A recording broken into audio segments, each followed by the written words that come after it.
ब्राह्मणी नदी धरा पड़ा प्राय 40 केजी विरल सरंटा माछ। जाजपुर दे प्रवाहित धर्मशाला ब्लॉक अंतर्गत ब्रह्मपुर गाँ निकटस्थ ब्राह्मणी नदी जाल बसाई धरिले 40 केजी ऊर्ध्व विरल सरंटा माछ। आज दिन 9टा समय ब्रह्मपुर ग्रामर विचित्र दलई और सुदर्शन दलई माछ धरिबाकू गाँ निकट ब्राह्मणी नदी को जाइथिले।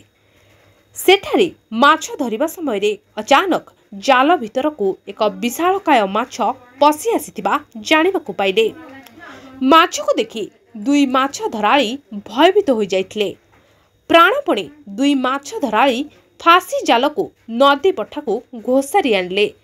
माछटीर ना कला सारंट बोली जना पड़िछि, जार आनुमानिक ओजन 40 केजी ऊर्ध्व हेबो बोली जना पड़िछि।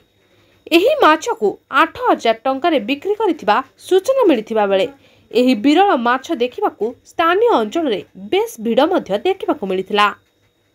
चंडीखोलु बनिता दास को रिपोर्ट, संभव टीवी ओडिया।